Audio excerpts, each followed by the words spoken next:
Hey, it's John Lee Dumas of EO Fire, and it's the Entrepreneurial You, the show for dedicated and passionate Caribbean entrepreneurs seeking daily inspiration, brought to you by author, speaker, and award-winning entrepreneur Heneka Watkis-Porter. You must be prepared to ignite. Coming up on this episode of the Entrepreneurial You. Hello and welcome to the Entrepreneurial You podcast, hosted by yours truly, Heneka Watkis-Porter, the Jamaican podcast queen, author, international speaker, coach, and entrepreneur. Each week, I feature a global high-impact entrepreneur and leader to motivate, inspire, and educate peak performers about international best practices to help their businesses scale and grow. This week, my guest is Lisa Nichols. Yes, the world-renowned transformational speaker, Lisa Nichols. And this episode was taped with a live audience a few weeks ago. Want to unleash the entrepreneur within you? Keep listening. And when you're through, head over to henekawatkisporter.com for more episodes, blogs, and other useful content. I didn't give myself permission to be brilliant at something because I struggled academically. I struggled in school. If I got a C or a C plus or a B was a big deal. And so I didn't think I was smart enough. I didn't think I was good enough. I didn't think I was pretty enough.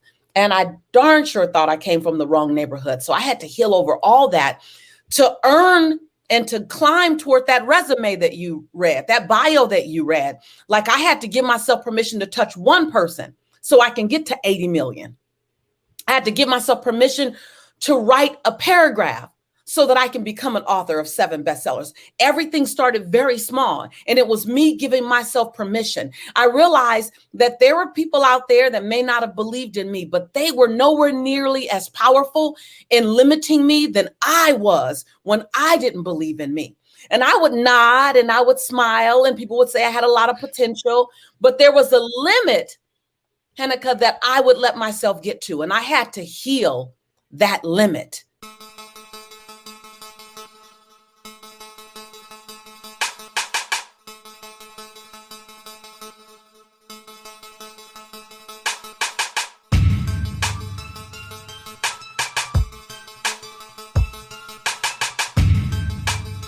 The moment that we have all been waiting for. Hello, Lisa. Hello.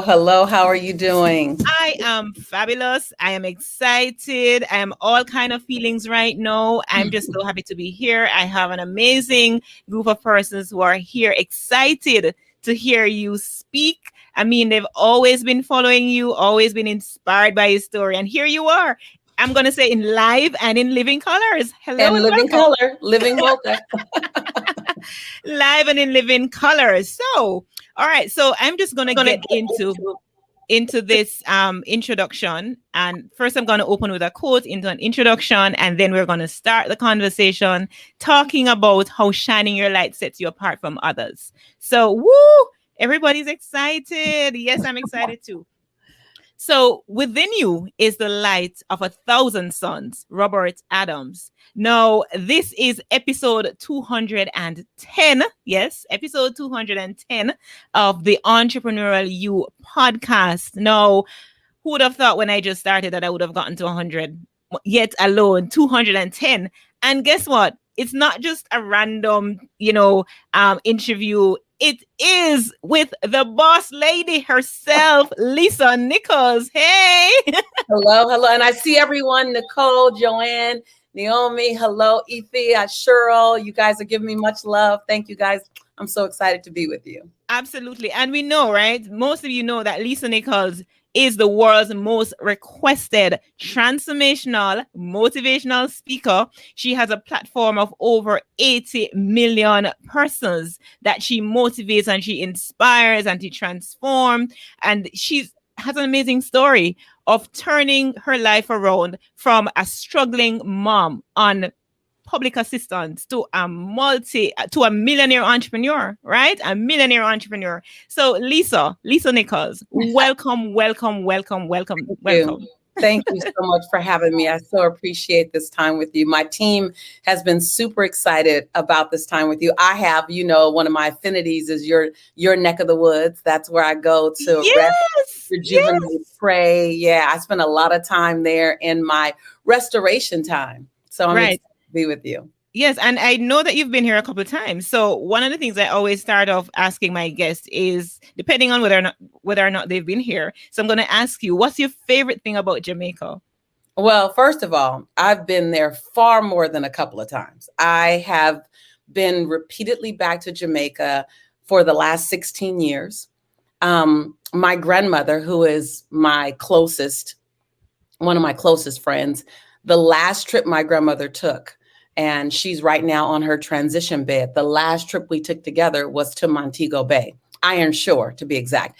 I have a adopted Jamaican grandmother who, when I land, she starts making the kalaloo and the festival and the oxtails. And Jamaica has been my place of prayer. I've often told people in Jamaica, you may not realize it because you're from there. You may know. And most of the time, we don't realize what we have available to us because it's always been available to you. But Jamaica has a sacred soil to me. When I'm in Jamaica, I believe that God has a more direct connection to me, and I could feel the presence. And so I go to Jamaica to be still and to find out, what does God want me to do next? And I went to Jamaica after my hysterectomy because I needed to heal. I went to Jamaica after a broken heart because I needed to heal. And so Jamaica has been that sacred place. Yes, Joanne, that sacred place of prayer. And I have been blessed to be paired with the most beautiful souls on the planet in Jamaica. Wow. So I can't tell you a favorite place because all of Jamaica has been that to me. I can tell you my adopted Jamaican grandmother is in Iron Shore. So no matter where I'm landing to do whatever event, I end up at some point in Iron Shore in Montego Bay to sit at the hem of her gown and to spend quiet, amazing time with her. And so I think we can segue into healing, because you're talking about Jamaica being a place of healing for you. What have you had to heal from outside of what you've mentioned? What have you had to heal from, Lisa? I think a big part of my healing was giving myself permission to have mocha skin, full lips, round hips, and kinky hair, and still believe that I'm good enough. Not just good enough, I'm perfect for the assignment placed on my life. That there were no accidents when God created me in my mocha skin, with my full lips, with my round hips, with my kinky hair. That I had to climb over the belief system that something was wrong with me. And I wasn't born with that. I didn't learn that from my parents. It was only when I went out into the world to shine, and someone said I couldn't shine because of where I was from, what I looked like. And I adopted that. I unconsciously took that on. Their belief system became my belief system. And I had to heal from that and turn all the way around and give myself permission to not only say I get to be successful with this package, that I'm supposed to have this package. And in this package, I'm perfect for the assignment placed on my life. Someone else has an assignment placed on their life. But for the assignment placed on my life, and my assignment isn't just for women who look like me. My assignment is for humanity, that I get to pour into and inspire white men to be better versions of themselves. I get to pour into and inspire Asian women to be better versions of themselves. That I had to heal thinking that I couldn't do it. I wasn't good enough. I wasn't smart enough. I was challenged in school. I am functionally dyslexic, which means I reverse words, and I don't consider that a handicap now. It used to be for me. Now it's my superpower, but I didn't give myself permission to be brilliant at something because I struggled academically. I struggled in school. If I got a C or a C plus or a B was a big deal. And so I didn't think I was smart enough. I didn't think I was good enough. I didn't think I was pretty enough. And I darn sure thought I came from the wrong neighborhood. So I had to heal over all that to earn and to climb toward that resume that you read, that bio that you read. Like I had to give myself permission to touch one person so I can get to 80 million. I had to give myself permission to write a paragraph so that I can become an author of 7 bestsellers. Everything started very small, and it was me giving myself permission. I realized that there were people out there that may not have believed in me, but they were nowhere nearly as powerful in limiting me than I was when I didn't believe in me. And I would nod and I would smile, and people would say I had a lot of potential, but there was a limit, Heneka, that I would let myself get to, and I had to heal that limit. For whatever that reason was. I was a single mom. I was on government assistance at one time. My son's father was and is still in prison. I was over 200 pounds at one time. I was in this chocolate skin. I was academically challenged. Girl, I had a list of stuff to heal when you talk about what did I have to heal from. And so I had to keep giving myself permission to have exactly what God planned for me without just talking about it, but going to get it with all of those things. I stopped keeping score about what I didn't have. I started keeping track of what I get to use. All of that is my fuel. All of that is my superpower. It's not I'm successful in spite of those things. I'm successful because of those things. Absolutely. So I spoke with Seth Godin a couple of weeks ago for my 200th episode. Mm-hmm. And one of the things he said was pick yourself, because we're discussing his new book, The Practice. Mm-hmm. And he kind of echoed the similar sentiments, pick yourself. And I think the theme that runs across those two arguments based on what you've just said is I am enough. Yeah. And it's not just for me, what I realized that I had to say, I'm enough, but not enough for now. Ladies and gentlemen listening to me, you've already done now. You've already done yesterday. Begin to claim you're enough for what's around the corner. You're enough for June of 2021. You're enough for January 2022. You're enough for the blessing and the opportunity that's on its way to you. So I had to begin to go, I have the capacity for now. I'm already in now. I got now down. I want to make sure I'm confirming myself for the opportunity that's on its way to me. I needed to understand, what does my next level look like? And even without clarity, someone typed that in chat. Even without clarity, I'm ready for it. See, we wait and we got to get the whole plan. I got to know the whole. No. What I realized is I didn't even have the capacity and the container to see this version of Lisa. I didn't have the capacity to see this. You couldn't have told me 20 years ago, 7 bestsellers, global enterprise, multi-million-dollar business. You couldn't have told me. You couldn't have told me that, because I would have somehow talked myself out of it because I didn't believe it yet. And so to understand what's your next level and to say, I'm ready for my next level. I'm ready for the unknown. I'm ready to grow. I'm ready to be brilliant over here and still learning over here. I'm ready to touch the people I've never touched before. I'm ready for my next level.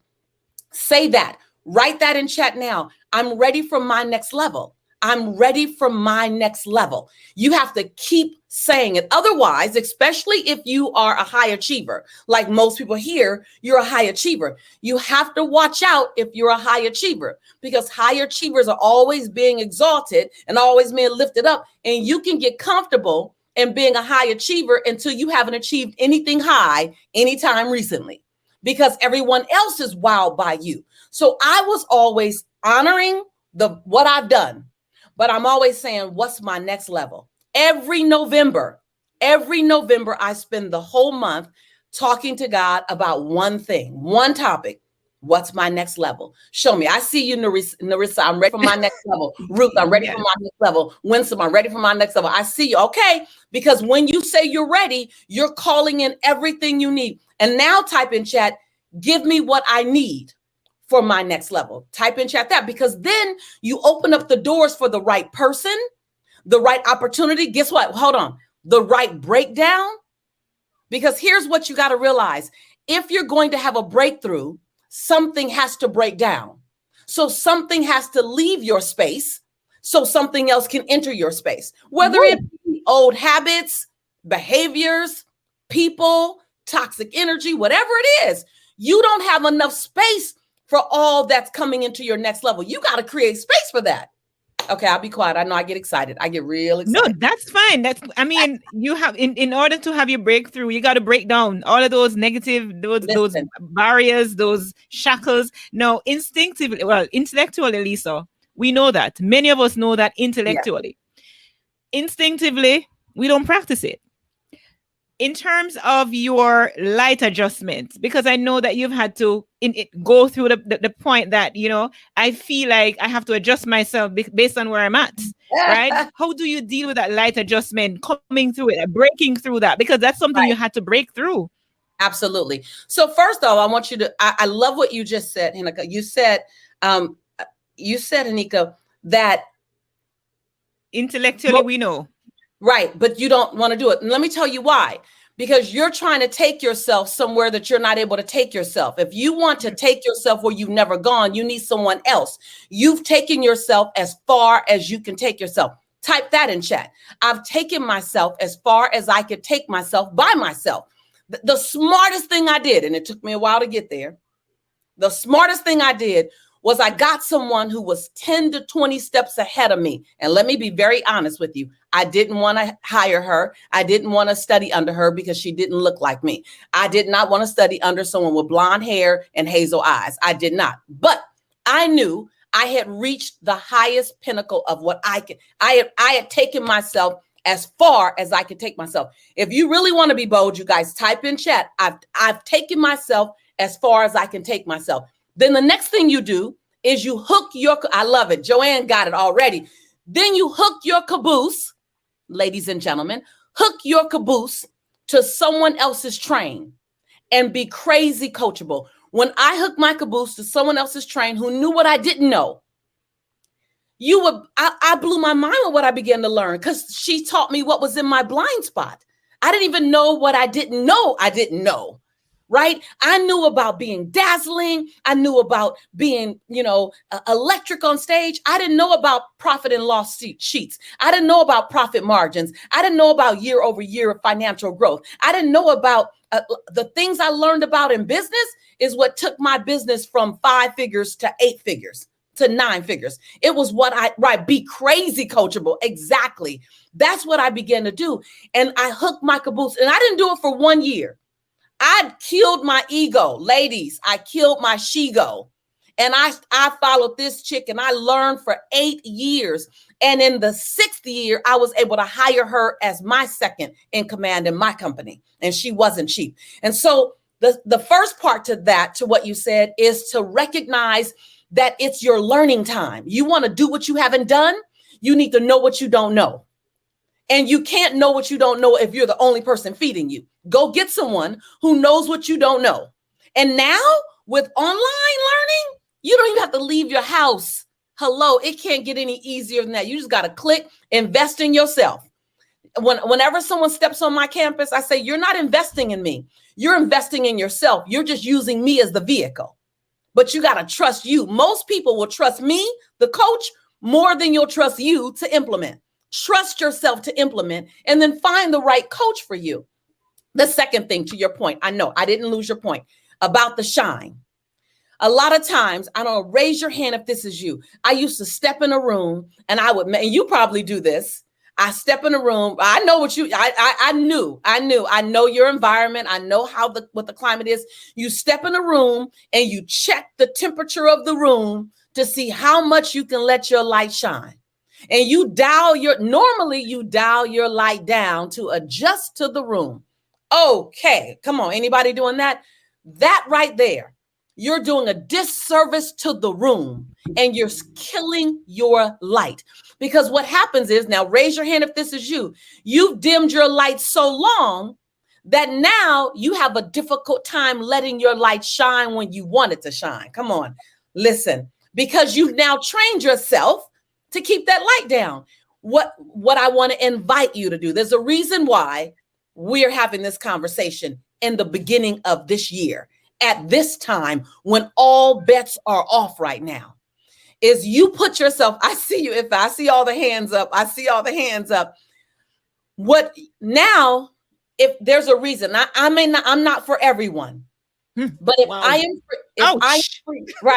if I am for you, hook your caboose to mine, because what I require is that you let your light shine in my presence. And you want to be in the presence of people who require your 150 watts, your next level. What does your next level look like? What does your next level look like? What is your next? You want people to make you stand on your tippy toes. I used to hang around people. No one looked like me, predominantly white, older white men. So they weren't the people that I would socialize with. They weren't the people that I would necessarily, she said, stepping on my corn.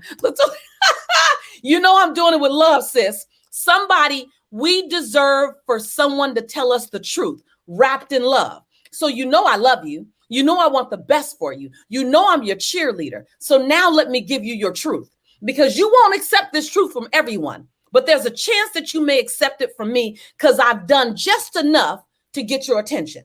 And so in that, I say, will you be willing to learn what you've never learned before? Do what sometimes you don't even want to do. You can't get somewhere you've never gone before by doing all the things you've done before. I'll say that again. You can't get somewhere you've never gotten to before by doing what you've done. Everything you want is on the other side of what you haven't done yet. You have to do what you haven't done yet to get what you want to get. You have to do that. And so when you begin to do the things you've never done, you begin to experience the experiences you've never had. You begin to live the life you've always wanted.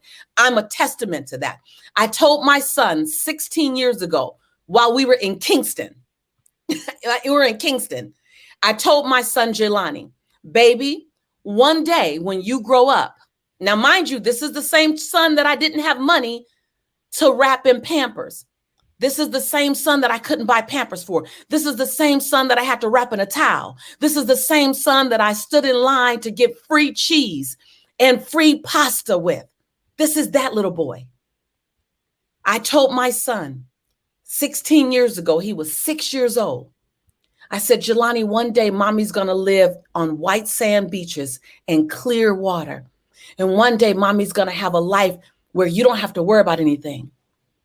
Last January, I moved to Nassau, Bahamas.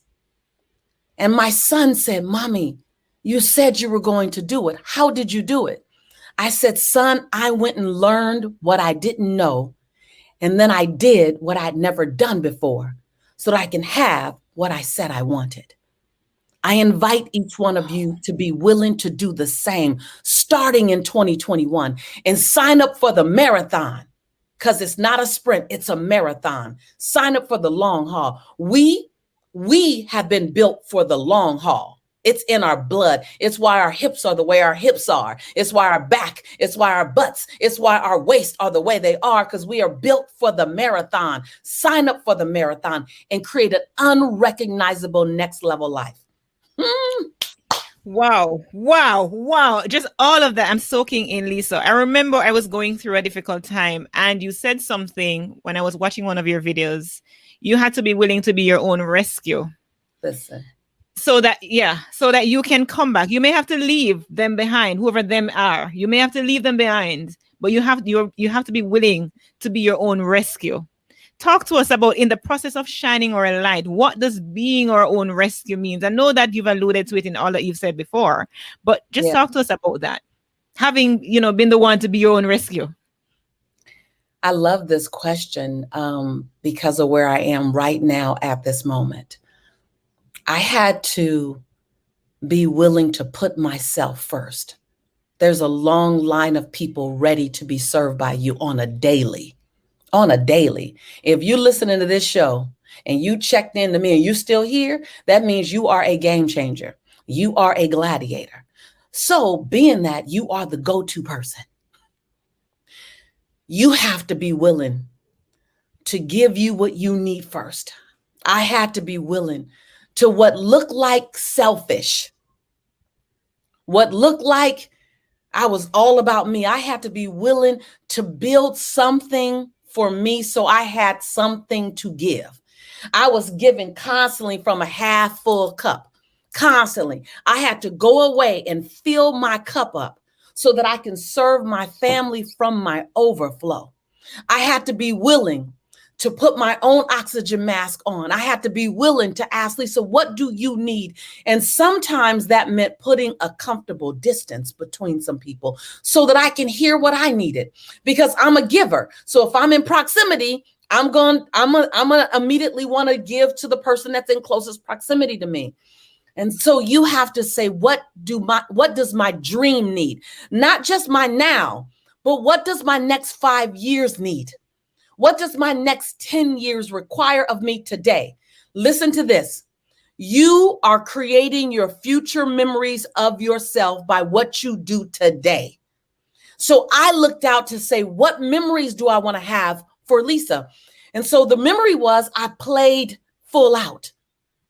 And so I had to say, what does that require? So I went and I learned from people who didn't look like me. I took classes online. I was called weird and bizarre. My family said I was away from them too much. I did all that I needed to do to give Lisa a 1000% chance. I was willing to risk it all to gain it all for me. I was willing to put Lisa at the front of the line and then put everyone else. Now, let me tell you what happened. I lost a lot of money, but I made a lot of money. I worked long hours, but I got to see the world in a way I never got to see it before. But most importantly, my father right now is recovering from COVID. And my grandmother right now is on her transition bed. And because of the life that I created 10 years ago, 15 years ago, I could fly home and I can take care of all of their needs. Not one need does my dad have. Not one need does my mom have as she sits at the bedside of her dying mother. When they say they need it, before they can wake up 2 more days, it's at their home. Because I was willing. Now my cup is full. Now, all I'm doing for the last 2 weeks, 3 weeks now, has been in LA, serving my dad and my mom and my grandmother and my brother from my overflow. But I had to go away. No one saw COVID coming. No one saw this life coming. But I'm grateful for the positioning I gave myself to be a resource for my entire family during this time. So if you're willing to protect your future version of yourself, now is already happening. Now is already happening, sis. But can you protect 2023? Can you protect 2025? I read a book once and it says the difference between those who live in great abundance and those who don't is those who live in great abundance they're always preparing 5 years out. Those who live in scarcity and lack are living 30 days out. And so because I rescued myself, my father said to me 2 days ago, baby, he calls me baby girl, I think you came and saved daddy's life. And what's really scary, you guys, is that I think my dad is right, because he wouldn't let anyone else near him. And he wouldn't put on his oxygen. And he wouldn't care for himself. He just had lost hope. But because I can drop everything, buy a first-class plane ticket, because that was the only one available, and I was okay with that. And I could send things home for him, and I can get oxygen tanks from him. My dad is still here, and he's standing, and he's shopping with me, because I filled my tank up years ago, because I rescued me first. And I don't say anything to brag. I don't need to do that. That's not who I am. But I do want to bring it down to the very finite points where you can understand. Money is energy. Money is a tool. It's not a God, it's a tool. And money is an instrument. That's it. Money helps you get what you need. Money helps you have better memories. My grandmother is not going to live until I get married in November. But the last time I danced with my grandmother, we were in Montego Bay dancing to Get Up, Stand Up. Stand up for your right. Get up, stand up. Don't give up the fight. Up the fight. And when my grandmother was in the hospital, before they sent her home on hospice, I played Bob Marley for my grandmother. And she was unconscious. And she wasn't responsive. And when we played Get Up, Stand Up, my grandmother lifted her head off the pillow and looked around as if she were looking for Bob Marley. And the next day, all of her vitals normalized and they pulled the tube out of her throat. They thought they wouldn't do that. And 4 words my grandmother said, I want to go home. And when she came home, I stood next to her bed and I played Bob Marley. And she looked at me. The last 3 words I heard my grandmother say, don't give up the fight, or 4 words.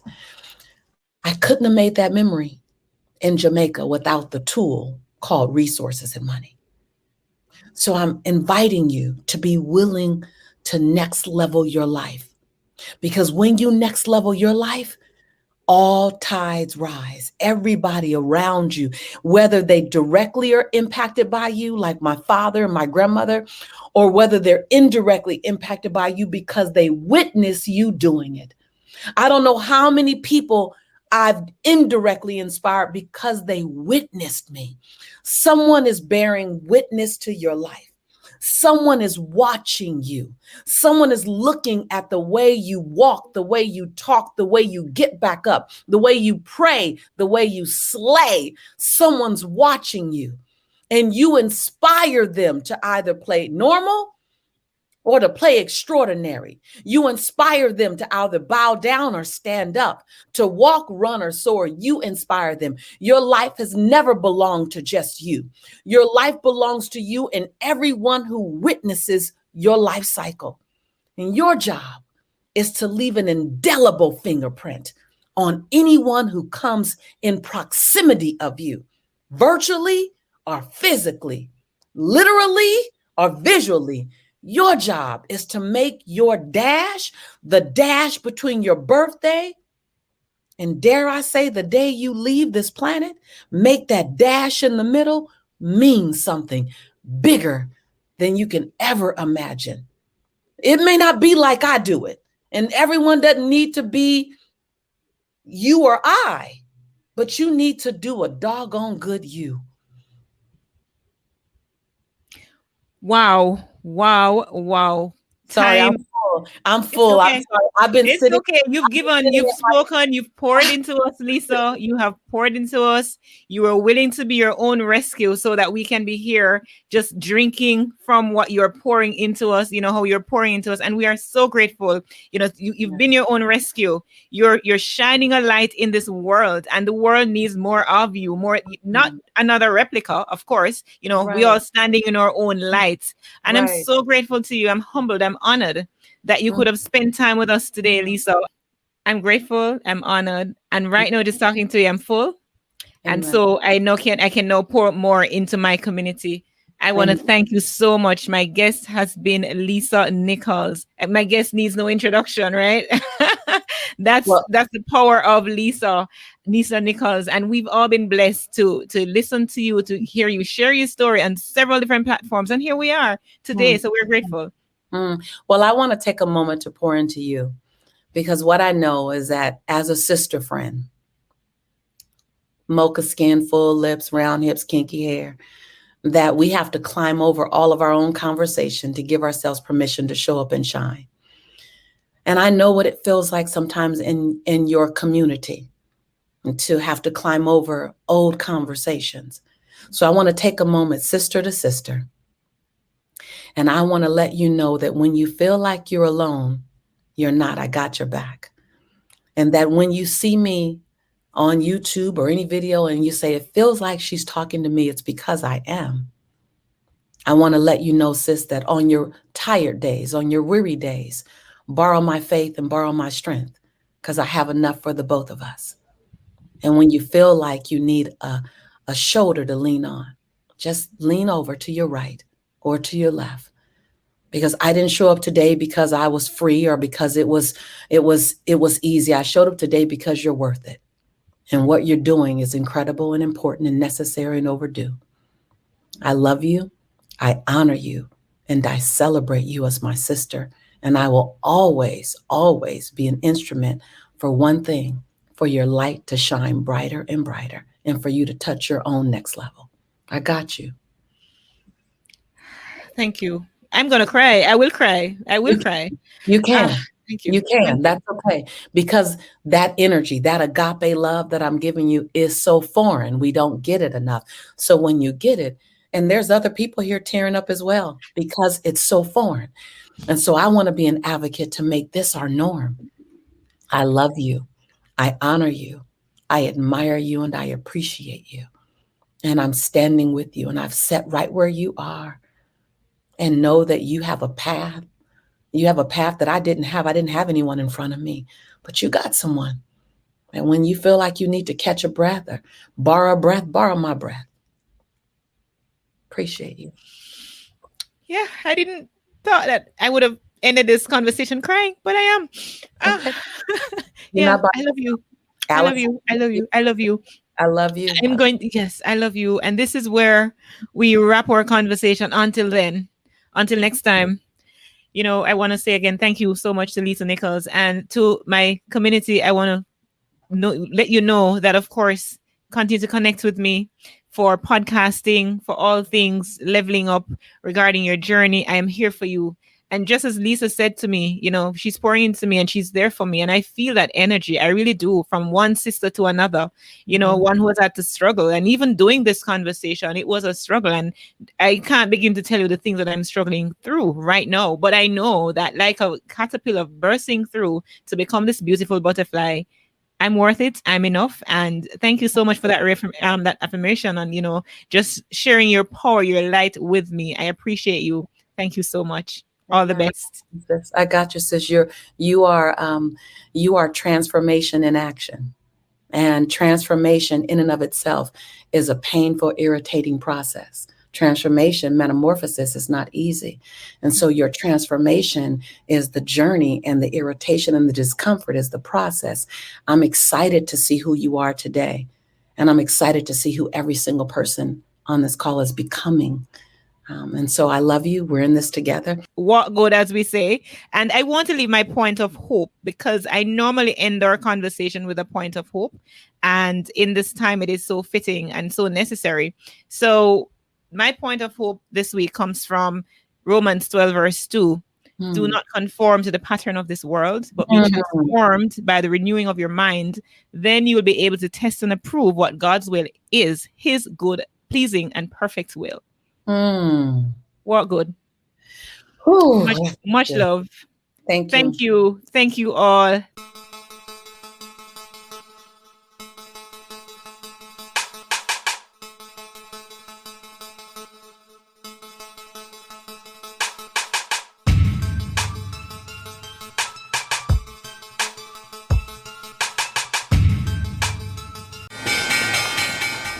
We needed to raise capital, but our experience with local financial institutions was that they were cautious and slow to act, and interest rates were far too high. We had real concerns about financing our business through outside equity investors and the possibility of interference. Could we get a fair valuation for our business? We had our own ideas about the business and its value. Should I go the traditional route of bank financing, or should I try the Jamaica Stock Exchange? So we made a call and experienced transformation of our business through conversations. I'm John Mafood, CEO of Jamaican Teas, and we're listed on the Jamaica Stock Exchange. Give us a call today at 876-967-3271 to begin your transformation through conversation. We want to see your company listed on the Jamaica Stock Exchange.